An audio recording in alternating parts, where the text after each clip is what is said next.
I'm sitting here with Sophie Lippert, who's one of two soloists for our upcoming concert, the other being soprano Lina Tsatsanis.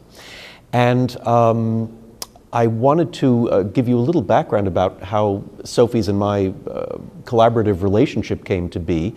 When was it that you won our Don Buchel competition? I believe it was 2004. 2004, okay. So I was a year into my tenure with the Seattle Philharmonic, and we have a yearly competition for young artists.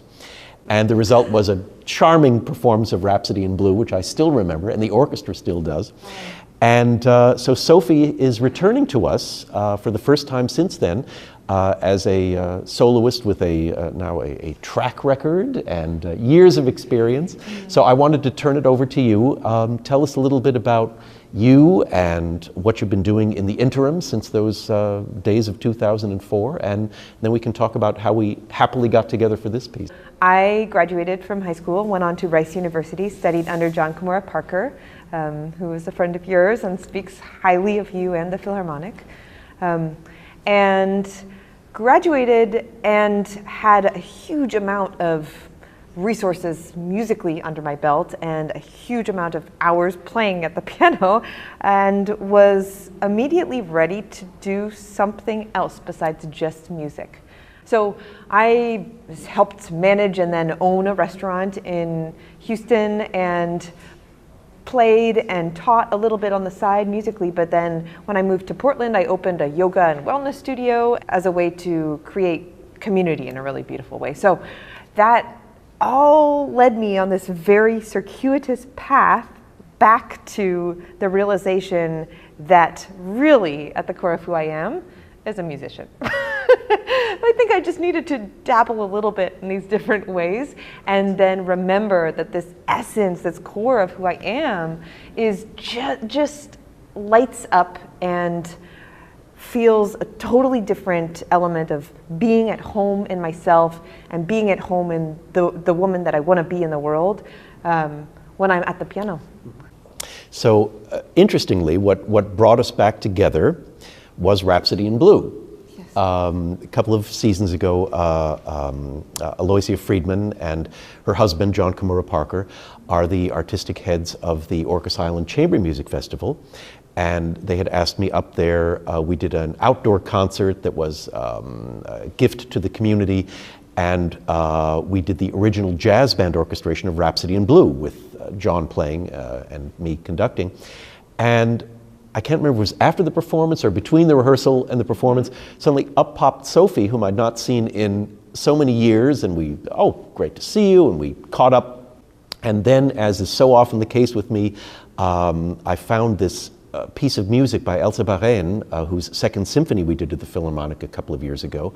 And I'd wanted to do another piece of hers, found this piece for piano and orchestra. And I was thinking, boy, I really want to conduct this. I need somebody who's going to bring something special to it. Who, of all my pianist friends, whose arm can I twist, gently, to learn this piece? And literally within 24 hours of my getting the score and looking at it and thinking, I got this email from Sophie, hey, just checking in, and if you ever want to collaborate. And I thought, bingo! And sent you I think I sent you a link to a recording of her second symphony, and I said, if you like this, have I got a piece for you? Yes. And your response was? Oh, I loved it.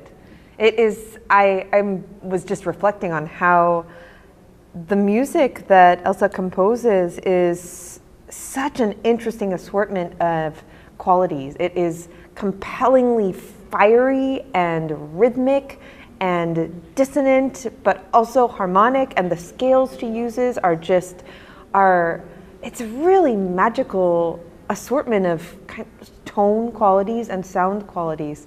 And so I was immediately enchanted. For those who may not remember from when we discussed her second symphony on a podcast a couple of years ago, she was, among other things, the prize pupil of Paul Dukas, the man who wrote The Sorcerer's Apprentice, and from him, under his tutelage, inherited a masterful ear for tone color. She wrote beautifully for the orchestra, for chamber ensembles, for the organ, and a truly unique voice. If you like the music of such composers as Honegger and Albert Roussel, you would love Elsa Barraine, who nonetheless, in spite of the dozens, hundreds of French composers whose careers and artistic personalities were coming to fruition in that wonderful period of the mid-20th century. She is unique and wonderful. I wanted to talk a little bit about the piece that we'll be performing together. It's appropriate that we're filming here in the confines of the Cascadia Art Museum because we're doing a piece of music that was inspired by a great work of art. Elsa Barraine was very taken with the Entombment of Christ by Titian, and she wrote this piece called Funeral Music for the Entombment of Titian. And it's unique in that it's a funeral march, but it's in 3 beats to the bar instead of 4.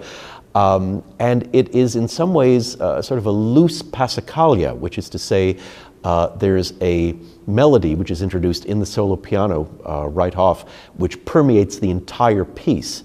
And I wonder if we could get you to just play the very opening statement that's the first thing the audience hears when the piano begins.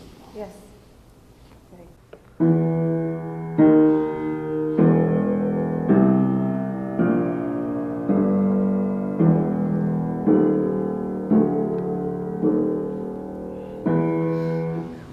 And then, just to give you an idea of the things that start to happen, the strings and some of the woodwinds suddenly start easing in with some very strangely beautiful chords as the piano reiterates this. So have one more go at it, and then I'll come in with the orchestra part.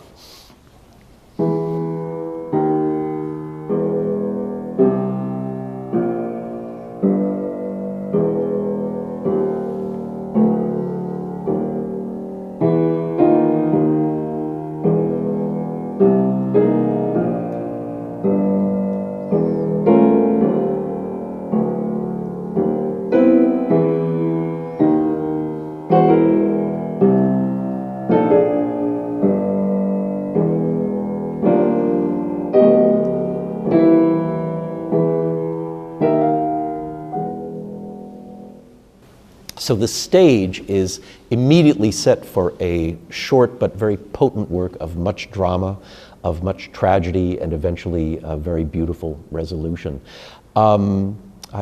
I almost hate this question, but as you've made your journey of discovery working on the piano part, what sorts of things have occurred to you, either musically, dramatically, what kind of imagery might have popped into your head, or is it a purely musical experience for you? What has come about for you in the course of getting to know this piece? I love the way the piece unfolds to begin with. The way that it is harmonically built on this pretty simple progression that then unfolds, and we ease in, as you shared, ease into all these different layers, and the chords and the harmonies grow in complexity and color. That's been really, really fun to work through. It's also been striking to me, many pieces that have a featured piano roll have a lot of show and kind of explosiveness, and this one has nothing like that. For me, as I practice and sit with the piece, it feels much more meditative. It feels lush in a very different way than it would, not so grand and showy, much more contemplative, and then challenging, and then incredibly rewarding in terms of how the chords are built and the way that the harmonies unfold and build upon themselves. So it's been really, really fun to explore the piece. When we did her second symphony a couple of years ago, the imagery that I kept coming up with was tension, release, yes. Tension, release. And she has a way of sometimes building to an almost unbearable climax and then letting it go in music that is more serene and has let the tension go, and almost reluctantly, but nonetheless works towards a logical and satisfying conclusion. Yes, I love that. I absolutely resonate with that reflection. I wanted to talk just a little bit about the other works on the program, other than the Barraine-Titian piece. This is a concert that's going to yield a lot of surprises. As you know, at the Philharmonic, we pride ourselves on presenting works that maybe are not exactly considered mainstream, that have been passed over by other conductors and orchestras. And to that end, this whole concert is going to be a series of delights, and I think might even upset a couple of preconceived notions that you might have about the two more famous composers on the concert. Haydn, people tend to think of his orchestrations as being very typically 18th century, winds, brass, strings, timpani. But we're opening with an overture of his, which because of the Middle Eastern setting of the opera plot, actually employs what was then known as Turkish percussion, bass drum, cymbals, and triangle, not a sound that you often get in a Haydn composition. And then we're doing a piece of his that I've wanted to conduct since I was a teenager, what he calls a dramatic scene, the scene of Berenice, which is about as close to a Donizetti mad scene as you get in 18th century music. This is a piece that's wildly, wildly theatrical. Our soprano soloist, Linda Tsatsanis, is absolutely glorious in it. As you know, in 18th century music, virtually every piece would follow a logical progression harmonically, always ending up where it started, even in something as vast as a Mozart opera like The Marriage of Figaro, which started, the overture to which started in D major. 2 hours later, 2.5 hours later, 3 hours later, when this vast opera is over, it comes back and ends in D major. Well, as if to mirror Berenice's upset emotional state in this piece, Haydn's piece starts in D major and ends in F minor. I mean, those two keys couldn't be further apart if they tried. But here is her psyche being ripped apart musically. We go from D major to C major to E major, eventually ending up in F minor. It's an extraordinary work, extraordinary work. And the concert is going to end with one of the greatest orchestral works I think that Tchaikovsky ever wrote, his second orchestral suite. And nobody ever performs this thing. I don't know why. It has everything in it that the Tchaikovsky lover values. It has great melodies, the orchestration is flawless, and along the way there's some surprises. One of them is that the first movement contains, of all things, a fugue. I know that there are a lot of people who scoff at Tchaikovsky and dismiss him as that overly sentimental, emotional Russian slush pump, but the man had an intellect as a composer that was the equal of anyone else's. And there's a melody that kicks off the allegro section of the first movement that goes something like this.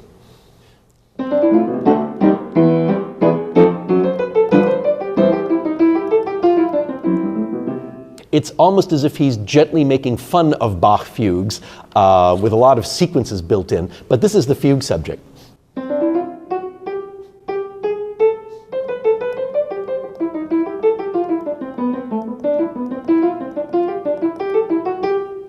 And from there, he builds this vast fugue, and just when you think it can't get any more brilliant, he brings in on top of the fugue subject this gorgeous lyrical theme that he's also introduced earlier in the piece. It's really quite extraordinary. The second movement is one of his best waltzes. The third movement is a crazy Russian scherzo. And the fourth movement, for those of you who happen to like his Nutcracker, the fourth movement is called Rêve d'enfant, Dreams of the Child. And it's virtually a prequel to that wonderful music in the Nutcracker where Clara wakes up and has a dream about the Mouse King turning into the Nutcracker.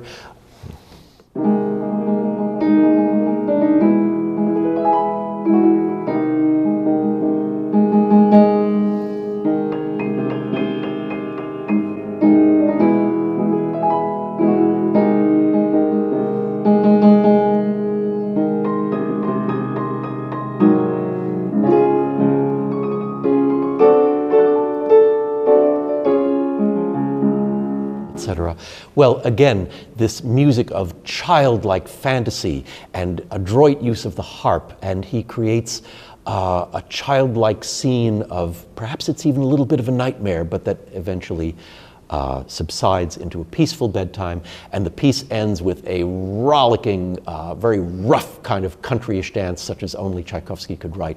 Please come and hear this unknown masterpiece, and I think you'll agree with me that it really, really should be played and heard far more often.